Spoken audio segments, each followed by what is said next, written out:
Great morning, great morning, great morning, guys. It is Tuesday morning, Eastern Standard Time, 8 o'clock Eastern Standard Time, here on WDRB Media, the voice of the community. We're here with the It's About You radio show, and I am your host, Maurice McDonald, each and every Tuesday morning, 8 o'clock. At this time, Eastern Standard Time, I don't take this platform lightly. I am so honored and privileged and blessed to have this platform to share information that's hopefully going to enlighten you, inspire you, and motivate you to be the very best possible person you can be. And because it's 8 o'clock in the morning, I know many of you are getting dressed, many of you are having breakfast, you may be at work already, you're working out, get that extra lap in. For me, do those kind of things you must do, because today is going to be a great day. Because number one, if you're listening to the sound of my voice, that means you woke up this morning. And as a great motivational speaker Les Brown says, if life knocks you down, land on your back, because if you can look up, you can get up. So it's important to know that no matter what you're going through this morning, if you're listening to the sound of my voice this morning, you get a do-over. You get a chance to make it right. You get a chance to change some things that maybe you didn't do well yesterday, or if something that was a setback for you yesterday, you get a do-over. You're here this morning. And I don't take this platform lightly. As I said, it is an honor for me to be here and share some amazing information with you, designed hopefully to get into your ear and hopefully into your heart as well, and into your mind, to help you take another look. And as I always do, I start out with my morning quote of the day. Today's morning quote comes from John C. Maxwell. If you've been listening to me for a period of time, you know I will mention Mr. John C. Maxwell often. And the quote today says, because he was a great guru, so to speak, on leadership. And he talked about that people must buy into the leader before they buy into the vision. So if you're trying to lead people, you're trying to help people. This is for my educators. This is for anybody who, a school teacher, it could be a community leader, whatever you're part of, in your church, your place of worship, your temple, your mosque. If you're attempting to lead people, first they must buy into you before they can buy into the vision. Oftentimes people want somebody to buy into the vision, but they haven't bought into you yet. And so that is very important, that you understand that you must be the proper leader, the do it first leader, not one of those do as I say, don't do as I do. So if you're leading people, leading children, you're leading anybody, you're leading your family. This is for daddies and mamas as well. The bottom line is the kids got to buy into you before they buy into what you say or your vision. So make sure that you are leading well. You see, it's easy to follow somebody who's a good leader, somebody who is you're actually doing what you say. It's kind of like hard to tell those kids, hey, don't use drugs, and they see you drinking every day, or they see you smoking cigarettes, they see you doing certain things. I'm not getting into your business this morning, but the bottom line is it is difficult to have people follow you when you're not being the good leader. So that's your morning quote of today, brought to you by MauriceMcDonald.net. MauriceMcDonald.net. Go to MauriceMcDonald.net. That's MauriceMcDonald.net. Learn all about your amazing gut microbiome, because all disease begins in the gut. Listen. You all know what I do.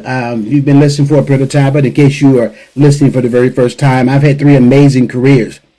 First and foremost, I wanted to go into radio broadcasting, oh my gosh, in the 1970s, 1978, and I wasn't ready apparently. I went to the Carolina School of Broadcasting and passed all the things I needed to take, but at that time, God had another plan for me. I became a law enforcement officer, because I wanted a free education, and I got one. 30 years later, who knew? Then I became a high school counselor. My mother said, go to school, get a good education, and get a job with benefits and all that good stuff, and I did that. And then I became a college professor. So I've been serving people for over 4 decades, helping people.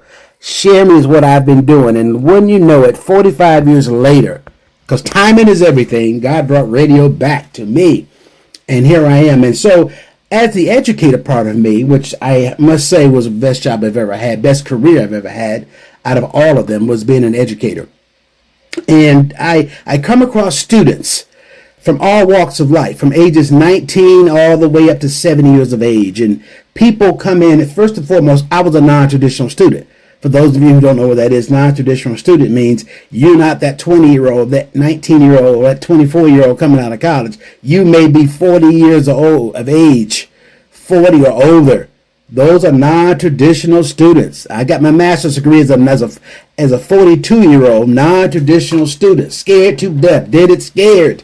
I was terrified. They had all this stuff I had to do. Well, I have non-traditional students, so there's a special place in my heart when I see students come in there who have some life experience. And today is one of those students. As a matter of fact, it's not only, I'm going to let him introduce himself and all those good things, but I heard about this student before I met him. Yes, I had heard people talking about him. And, you got to meet Mr. Anthony Hall. You got to meet, he's got a heart of gold. He wants to help people. And yet he was scared. There's no doubt. So that resonated with me. So my student today, that my person today that's going to be here in the studio with me is Mr. Anthony Hall, and which you would say Bishop Anthony Hall. Yes, he's in the ministry as well. So that made it another whole point. This is the first student I had that happened to be a minister, and he's been traveling the world doing a lot of things, helping a lot of people. But he came into this profession or the human services degree to help people. And so with that said, I'm going to allow him to tell the rest about him. As a matter of fact, he's now graduated and going on to some other things. As a matter of fact, not only was he scared, and he said, I'm only going to get this degree, I'm not moving any further. Well, now he's already, which I already understand, students change their mind and they want to go further and do some other things. So with that being said, I built him up real good because it's real. Everything I've said about him is true. Good morning, Bishop Hall. How are you doing this morning? I am wonderfully blessed, and I am honored to be with one of my amazing professors. We call him Mr. Mack. So I'm glad to be here. I'm in Detroit, Michigan today, and I'm glad to be on with you, Mr. Mack. Thank you so much. Thank you so much. Yeah, he travels all around the world and doing different things, and I'm so glad that we had to do this one today, remotely. And not only that, I want to go ahead and say that it is an honor to have you here because your reason for you being in Detroit is not a good one. Through the transition of your brother, first and foremost, you and your family are in my prayers. And I asked if you wanted to reschedule, and you said no. Let's go ahead and do this, and I'm deeply honored that you do this, because in this time of sorrow, it's not easy to do what you're doing, but that shows me the kind of integrity that you have. So thank you so much for joining us today. Well, sometimes you need a positive distraction for some things. Some things you can't do anything about. So my brother, who is now 71, I think he is. And so I'm just here to do final arrangements or whatever like that. But there's nothing that we can do for him. But to be on where maybe we're touching somebody, that has always been in my heart ever since I was a little kid. And it's amazing that we're having this conversation with me where all of it started, right here in Detroit, Michigan. Okay, so you're from the D. Okay, so tell us a little bit about your life and growing up in Detroit. Well, my father and mother moved here probably back in 61. They were living in a city called Pontiac. They came in from Macon, Georgia. And most of the blacks that moved in the north, they moved to a town called Pontiac, Michigan to get jobs in factories. And so my father moved here with my mother. They had a big plan.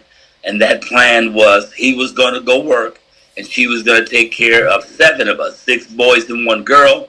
And my father worked 2 or 3 jobs, and he was just a go-getter. And my mother was an incredible mom who took care of us. And so they moved us here to Detroit, Michigan for a better life, better schools. And they had the plan all wrapped up. And in 1966, that plan fell apart when my mother was tragically killed in a car accident. And I was supposed to be with her that morning, and that just left a big impression in my heart. I was only 7 years old, but when I heard that my mother was had died. I gained a broken heart. I was a broken kid, but I always had a heart to help somebody that was in broken situations. I don't know how it happened when I was so young, but I always did.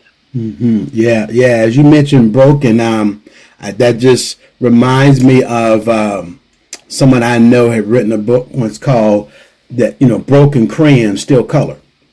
Wow, I love it. Yeah, broken crayons. You can use them. And so oftentimes many people go through broken situations, unforeseen situations and things that happen to them, and they give up. But you said you've always had a heart to help people and to do that, and that is so powerful. I was in San Antonio about 2 weeks ago, and I preached a message.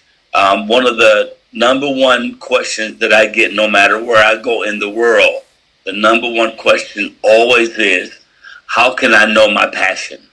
And I tell them the best way to find out your passion is to visit your pain.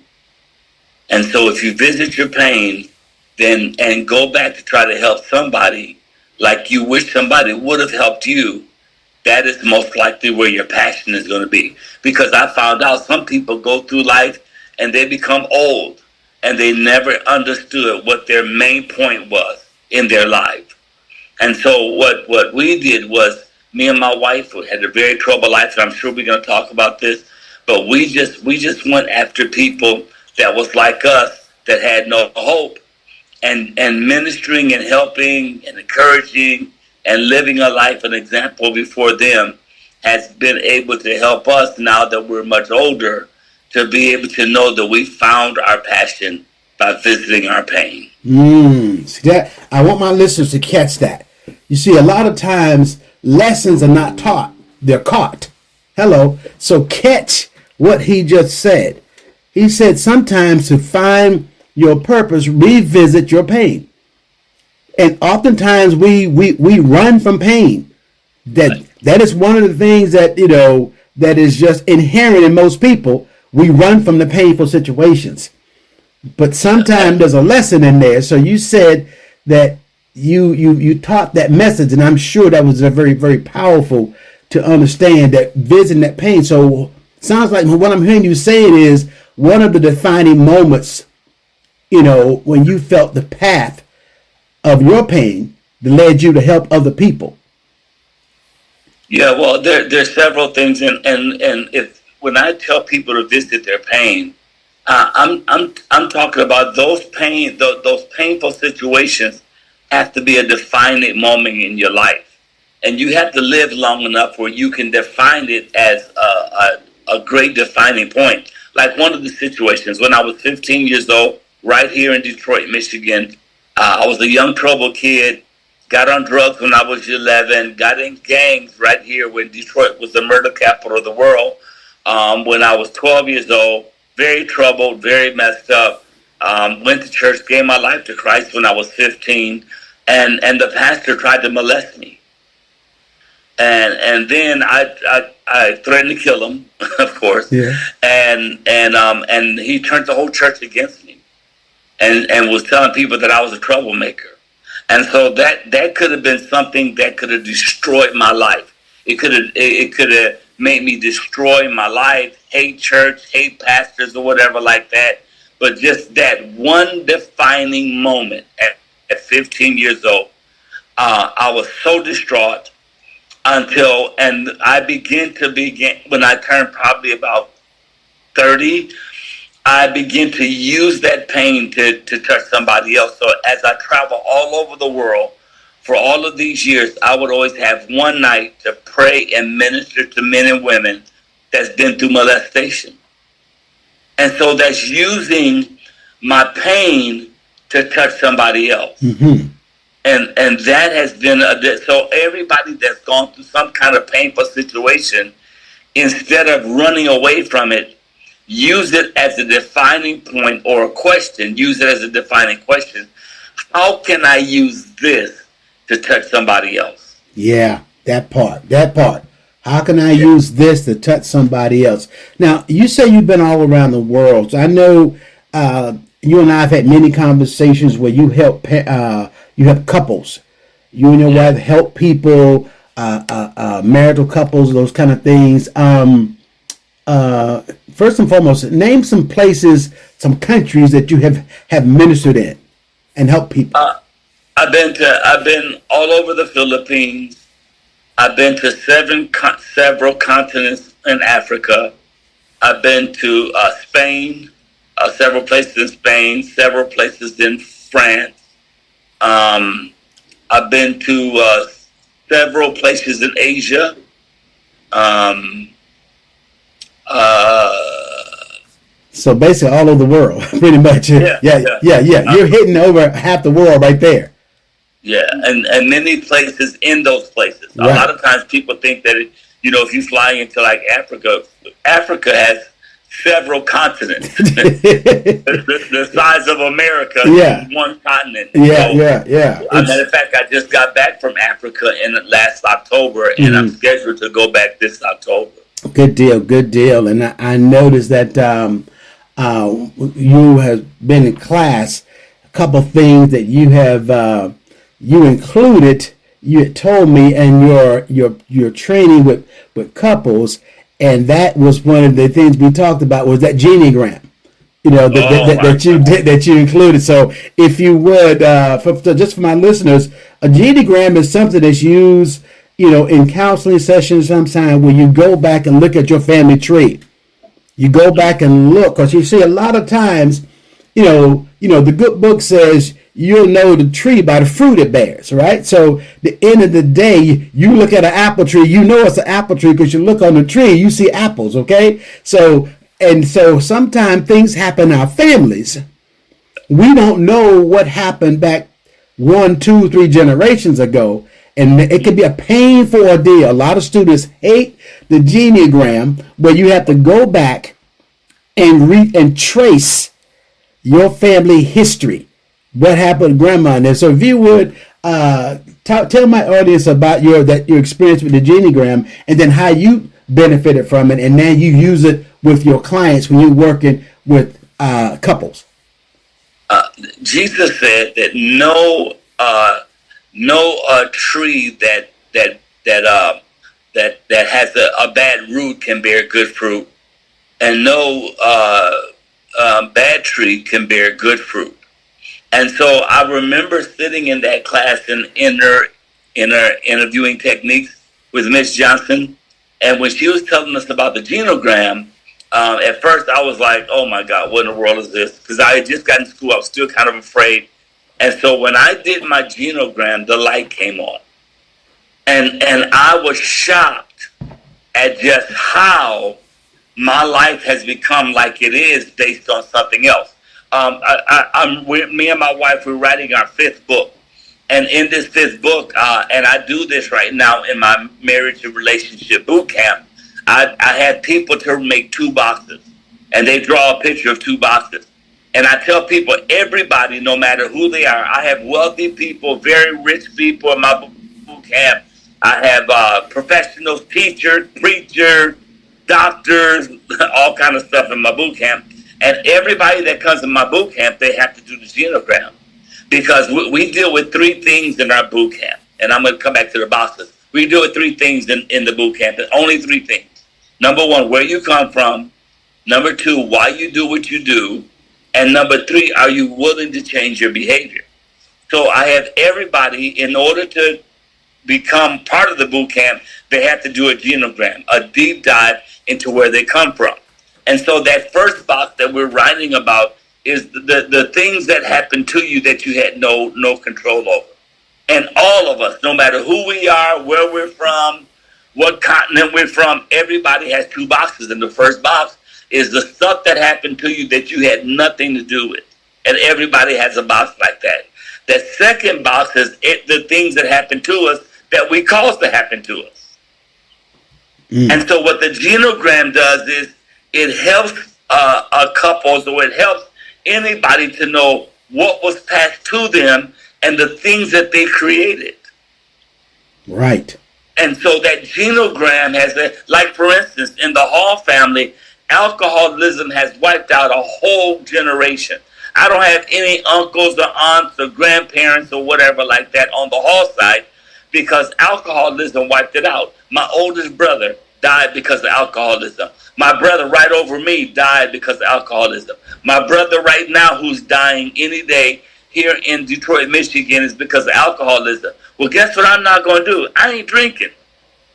And I tell my kids, you should not drink because where you think you're in control of it, it has wiped out a whole generation. And so that genogram, it helps people to understand what was passed to them if they're honest. Right. And so that genogram, after that genogram and the light came on, I could have quit school and said, okay, I don't need any more.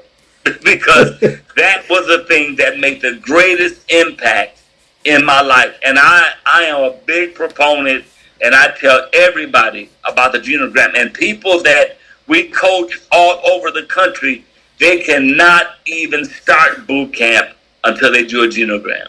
And the genogram can be very painful because it's forced people to go back. I've had students who want to take a bad grade.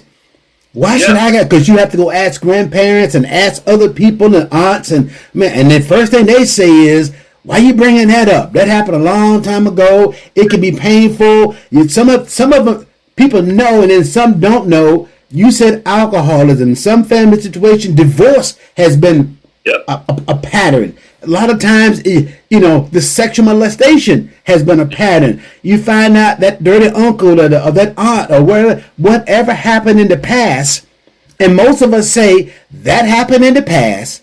Why we bringing that up? That's why I want to go to counseling. They're gonna dig up all relics. It's kind of like being an archaeologist. You got to dig up and know the history and it impacts. And if you're going to work with people, especially individuals who are going to work with people, with other students or helping anybody, it's important to help them recognize that and address it.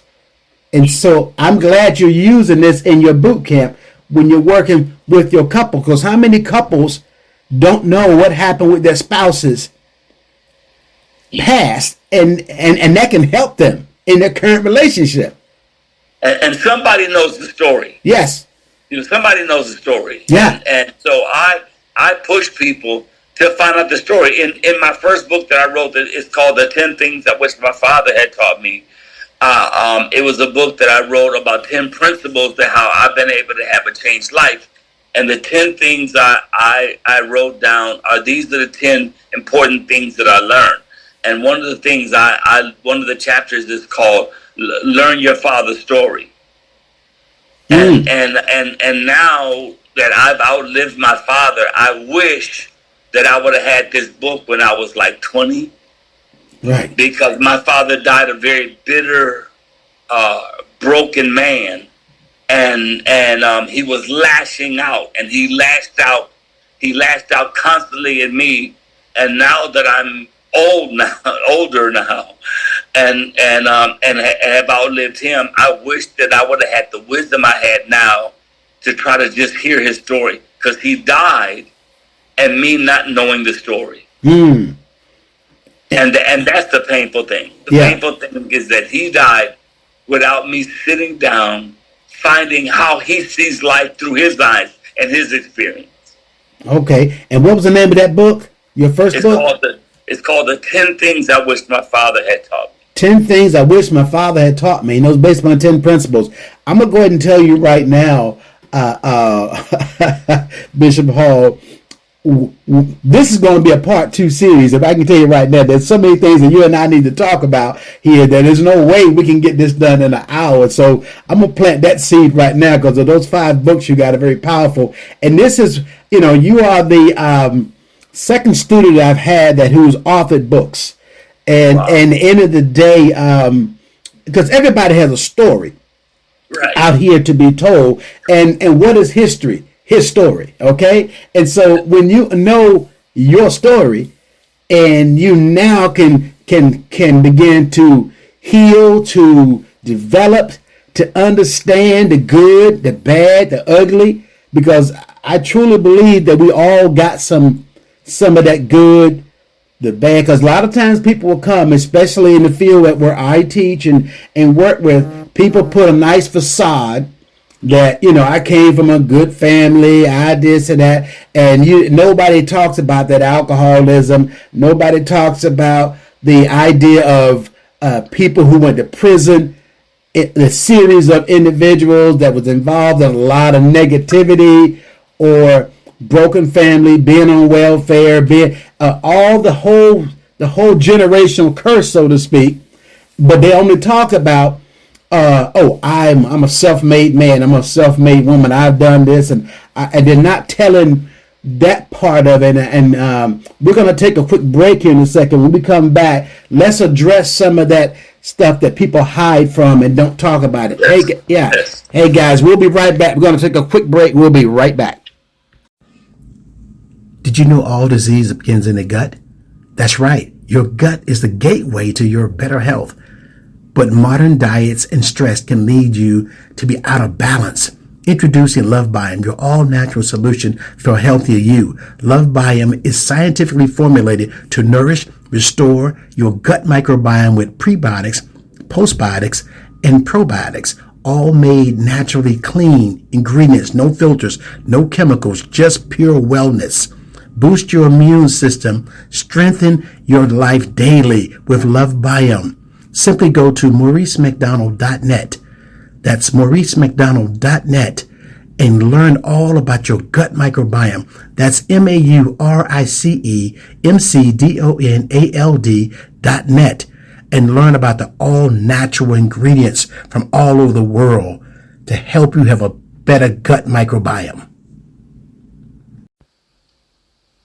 Hey guys, we're back. We're back here on the It's About You radio show on WDRB, the media, the voice of the community. I have my amazing guest here today, Bishop Anthony Hall, who is one of my students who just graduated. I'm so proud of him. And as I said before, he came into this program afraid, non-traditional student, a gentleman that was over age 60, and fear of everything that came in there, but came out with honors, ladies and gentlemen, and different certifications, degrees, the whole point, and getting ready to continue his education. He's authored several books.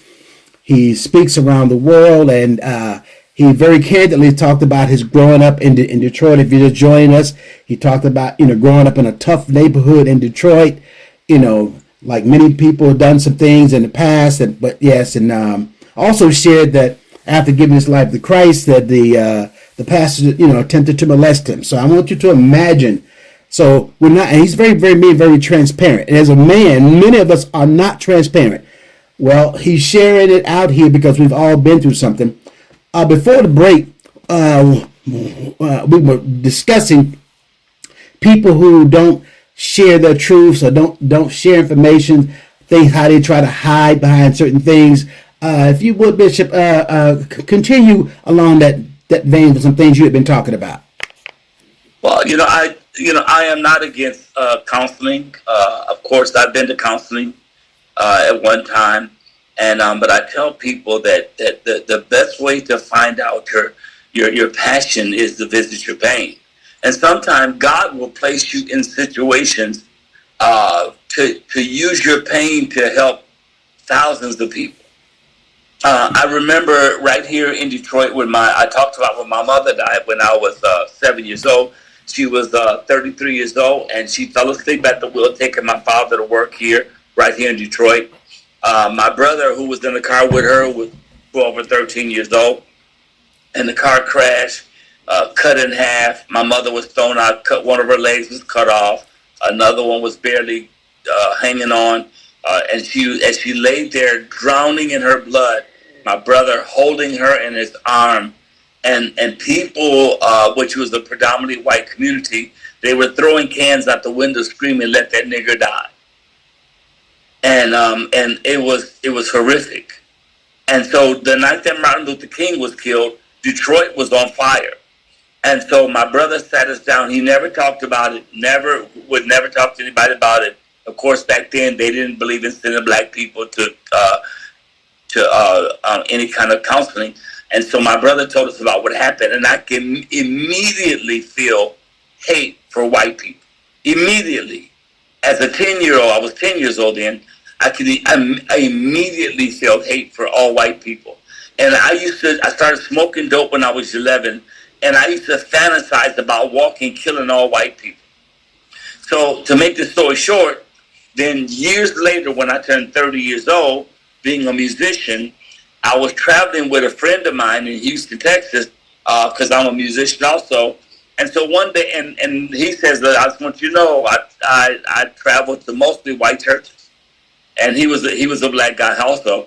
And immediately I was against it. And I would be sitting on the organ thinking about how repulsed I was to be in those places. So one day he calls me and said, look, I can't go to a place, would you go and speak for me?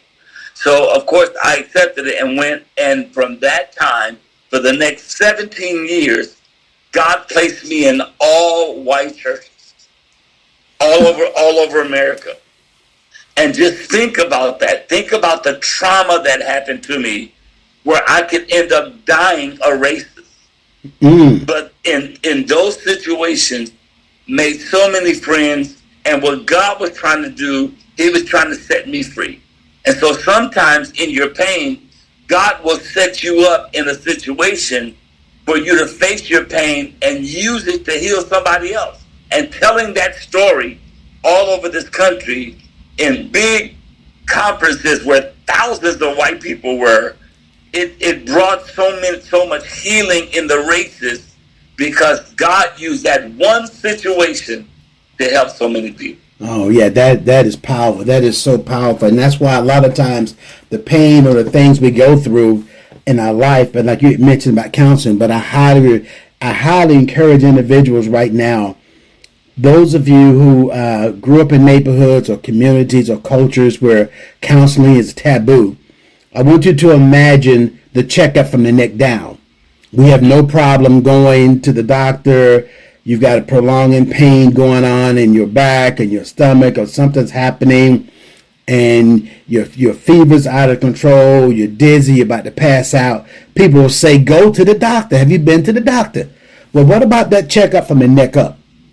That tormenting stuff that's going on. Sometimes finding the right person. And also, those of you of faith, you find a faith-based counselor as well that you can go to help you to take care of that issue. But I just want to make sure I always plug that for my listeners, because so many people walk around trapped in boxes, emotional boxes, and being tormented. And you can't drink enough alcohol, you can't sleep with enough individuals, you can't do anything enough until you go deal with that one issue. I want to talk a little bit about, switch a little bit and talk about being that non-traditional student. What challenges have you faced when you were returning to school as a non-traditional student? How have you overcome them, or what helped you overcome it? Some of the challenges. Well, the reason why I went to school was because when I retired back in 2020, my therapist told me that in order to be successful at retirement, you have to do something you said you never do. She said if you went to Bible college, you'd be very bored, because that's what you've always done. I started 8 churches. I pastored for over 40 years, so I preached all over the world. So for me to go to Bible college, it wouldn't have been. I probably would have been bored, like she said. So the only thing I could think of that I said I'd never do was go back to school, because I dropped out when I was 16 years old. And so when I first came, after the second day, Mr. Mack, I went back to the counselor's office to tell her I'm quitting. It's too much for me. I just, when I went to school, we had typewriters, and they weren't even electric typewriters. They were the old-fashioned typewriters. And here I am now, over 60 years old. I think I was 62. And here I am. Everything is computerized. Everything is in handheld stuff. And they have algebra and all this kind of stuff that I just could not comprehend. And I would cry. I would go home and cry, because I seemed like I thought I was a very intelligent individual. And that was the greatest thing. The greatest thing was doing something and following through on something that I said I'd never do. But here's the reason why I was able to continue it. I had the best professors. And if anybody is planning on doing something, taking that great challenge, you need to shop around till you find some professors that want to see you win. Because a few of those classes that I had, even coming back to going to CP, there were some professors that didn't care. They didn't care. And as a matter of fact, I had one professor told me, "Oh, as long as you get a D, you'll be all right." I'm not going to school to get a D.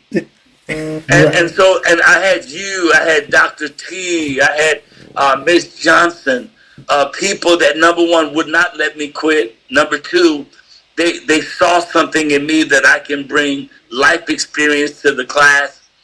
And so those are the challenges, the challenge of trying to keep up, the challenge of trying to understand things, the challenge of, and here's I think my greatest challenge was, most people go to school because they have to.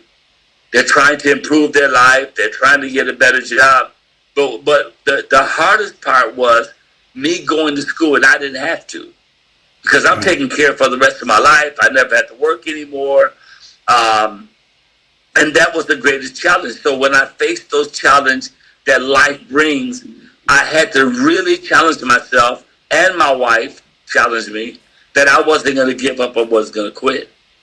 Yes. But it was tough. It was really tough. Yeah, and I think often I hear you saying that now, because the part about finding professors that believe in you is key. I chose this profession because, number one, my aunt was an educator, and she, back in 1990, I was a dare officer at the police department. Sharon attempted one. She saw a video of me teaching, and she was a fantastic educator. As a matter of fact, she was the first African-American female principal in Durham County history in North Carolina.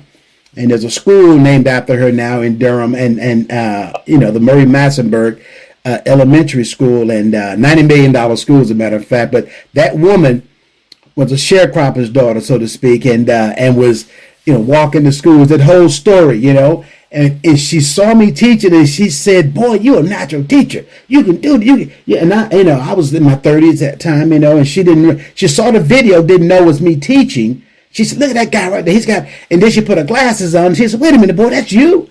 And she said, "You got this." She says, "And whatever you do, you teach with your passion. Your passion is your secret weapon. You got to care for people, even the students that get on your last nerve." And little did I know that later in life, that message she planted in me was to find students who came through from all walks of life. As I said, from ages 19 to 70 years old, the oldest student I've had was 70 years old. And I realized to help them to believe in themselves and to push. And you were one of those students that I saw something in your life experience, and you begin to share. And I said, yeah, he's got that it factor. That it. And sometimes people don't recognize they have it.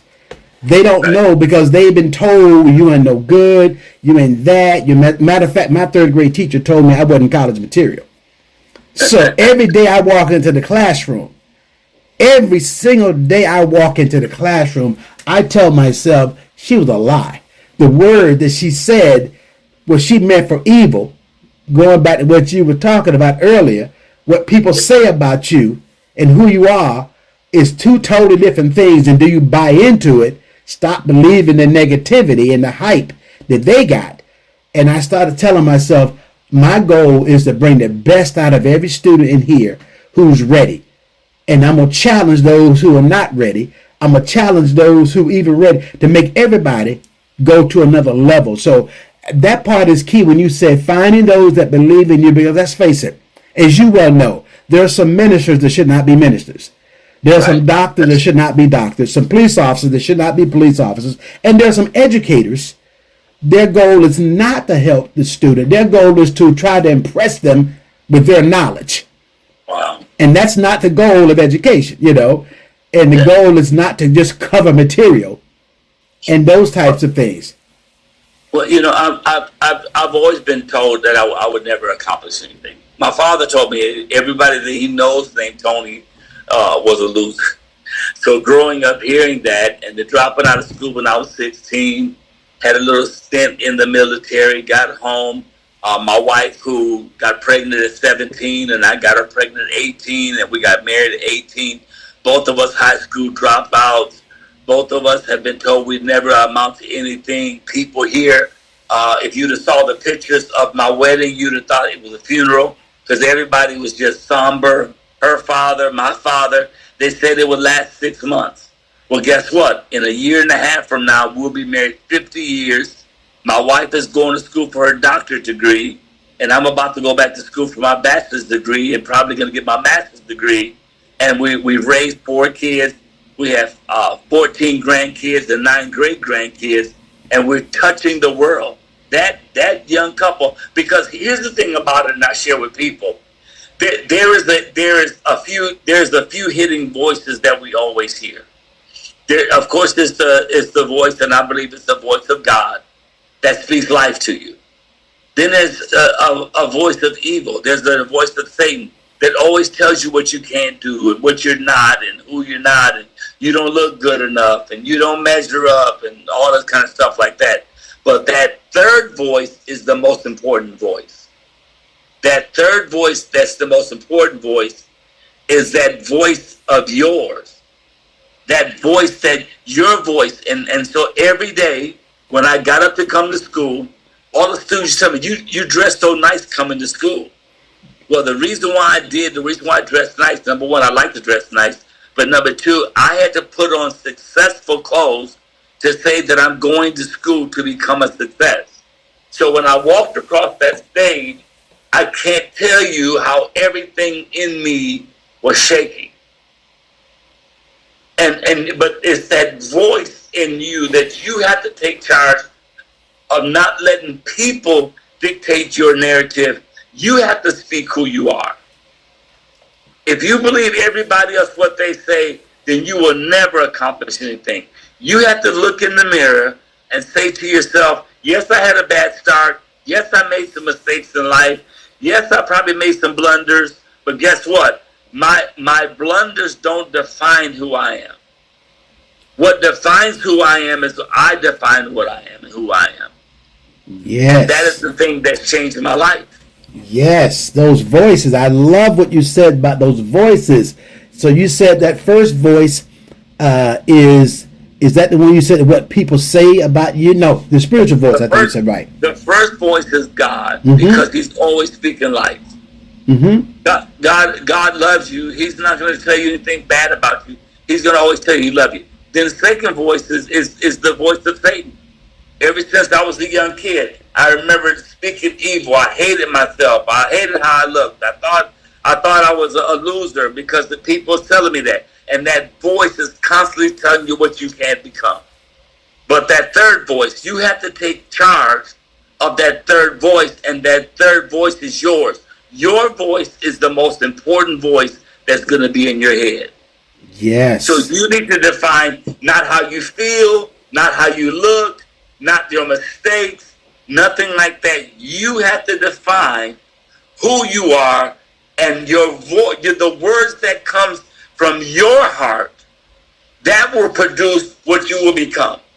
You think about this, Mr. McDonald.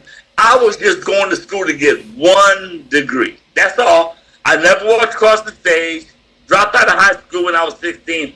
I was just going to CPCC to get one degree. 1 degree. I ended up getting 2 degrees and 4 certifications. How in the world did that happen? On the president's list for both of those degrees. Come on. How in the world did that happen? It's because of what I said about myself. Not what I said to myself, what I said about myself. Yes. But it takes courage. It takes courage to, after hearing what everybody says about you and society say about you, it takes courage to say, I'm not going about that. I am somebody. I am somebody. I can't help troubled marriages. I can't be a teacher. I can't be a professor. But you have to say something about yourself. Yes. And I believe that book you read talks about the death and life is in what? The power of the tongue. So what I say about myself, First voice is God's voice. Second voice is Satan's voice. But the most important one is, what do I say? So I got to speak positivity over my life, over my, even positivity over my mistakes, positive over my successes. That hey, I can make it. I will graduate. Now I'm gonna try to graduate. I might graduate. I might make it. And that person told you to settle for a D. In your mind said, D. Oh no, that's not an option. You know. Well, because I didn't have to go to school. Right. So why am I going to waste my time driving all the way downtown to Charlotte? Yeah. To just get a D. No, I wasn't going to do that. That's not going to happen. You know, we're writing our fifth book, and our fifth book is talking about our life story.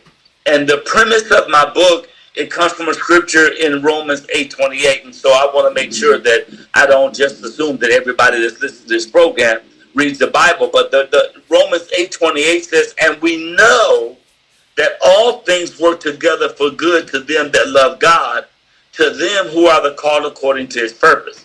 And so that scripture plays games with your mind, because it says that, and we know that all things work together for good. And listen, that will mess with your mind. So what the premise of the book is, you have to live long enough to see how everything that you've been through, how it works for your good. Mm-hmm. And so the stories that me and my wife are telling is things that I've never talked about, we never preached about, we never even had conversations about with other people. And we're going to tell you stories and how God has used every situation to work for our good. And it's just amazing. It's just amazing. Yes, that part right there. And like when you said you were going to school not to try to climb a ladder of success, not to do this, you were going because you wanted to, and that makes a big difference when people their goal. And there's nothing wrong with somebody 20 years old deciding, because they're still trying to figure it out what they're trying to do, and that's why. So my listeners, if you're 20 years old, 30, 40 years of old, you're in the stage of life where you are. Absolutely.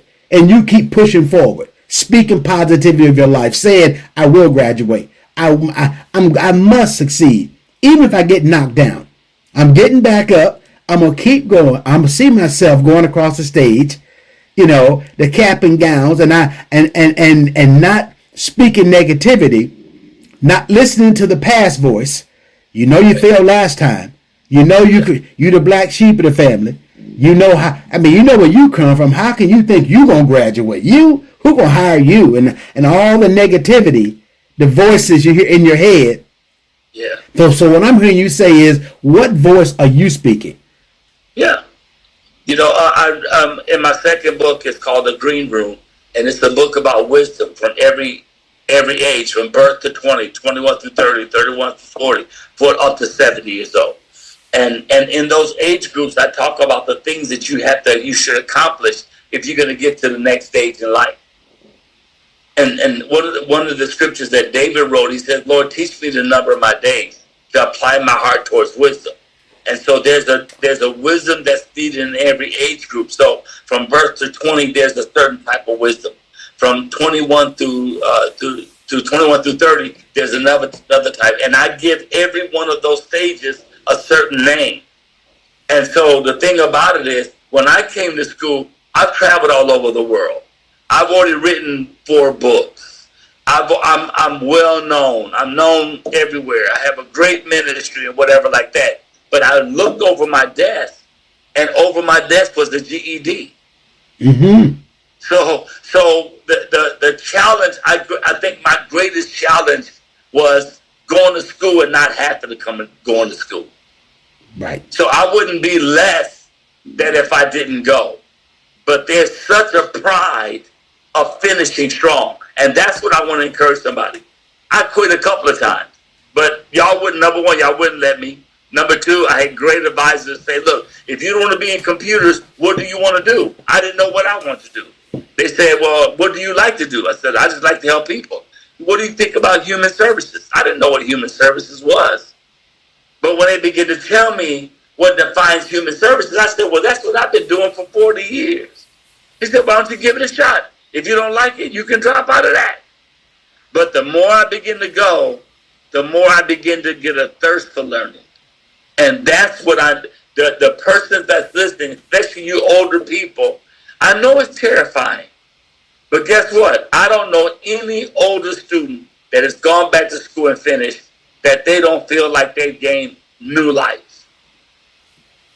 Absolutely. And most of us made mistakes. Yes. All of us made mistakes. Mm-hmm. All of us made great mistakes. But guess what? My mistakes don't define me. Right. It's not what defines me.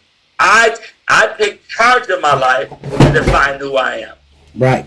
Yes, if you ask people, and I don't know what time we got now, but if you ask people to define you, they're always going to remember the mistakes you made. Ooh, yes. If you go around Detroit here, I'm having lunch today with a pastor that we were like teenagers together back in those days. And so if you ask people to define you, they will only talk about your mistakes. And that's why every person has to have courage to define who they are. And that definition of who you are is not who you are right now. I remember when we got married at 18, my wife used to rub my back and say, "You can't quit because you're going to change the world." Man, we were high school dropouts, had 2 kids, got married, poor, broke, evicted every couple of months, getting cars repoed every couple of months. Total loser. And she's saying to me, "You can't quit because you're going to change the world." Wow. So who I am today, it's not a secret. I had people like my wife speaking to me and saying, when we were 18 years old, "You can't give up. You can't quit," because I was always depressed. Because the world is waiting on you. We used to go to the airport there in San Antonio, Texas, and walk up and down those corridors. We couldn't even afford a hot dog in the airport. We were so poor. But she said, "I want you to see what movers and shakers look like. One of these days, that's going to be us." Well, guess what? That's us now. Man, that story. Yeah. See, we get out, but that's us now. Anyway, yeah, I'm sorry. And no problem. Don't be sorry. Listen, you're pouring out the word right now for sure, because she saw those things. As they say, faith is obviously seeing things ahead of time before they happen. Call those things that be not as though they were. She saw that in you, and she encouraged you. So that's another powerful message for people to know who you got in your circle, who you listening to that's there. We're going to take a quick break. We're going to be right back to finish up on this. Thank you so much. Did you know your gut is the gateway to your health? That's right. All diseases begin in the gut, but modern diets and stress can leave it out of balance. Introducing Love Biome, your all-natural solution for a healthier you. Love Biome is scientifically formulated to nourish and restore your gut microbiome with probiotics and postbiotics, all made from clean, natural, organic ingredients sourced worldwide. No fillers, no chemicals, just pure wellness. Boost digestion, strengthen immunity, and feel more energized every day. Love Biome will balance and detoxify your gut. With Love Biome, you're not just supporting your gut, you're supporting a happier, healthier life. Go to MauriceMcDonald.net to get started today. That's MauriceMcDonald.net. We're back here on WDRB Media, the voice of the community, from the It's About You radio show. We have been, ladies and gentlemen, just dropping nuggets. If you've been listening, I know you have been. We got Bishop Anthony Hall here, one of my former students, sharing his life. I mean, he's just dropping nuggets. If you've been listening, you know what I'm talking about. And in the time we have left, I want you to talk about it. You had said something before about that you shared with me, and we were talking about what people say about you. Your wife was speaking things that were not in the natural. She was speaking of that over you. So you said something about whoever had your ear or something like that. Share with my audience what you said.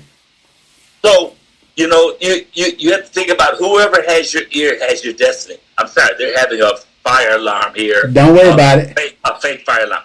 But anyway, whoever has your ear has your destiny.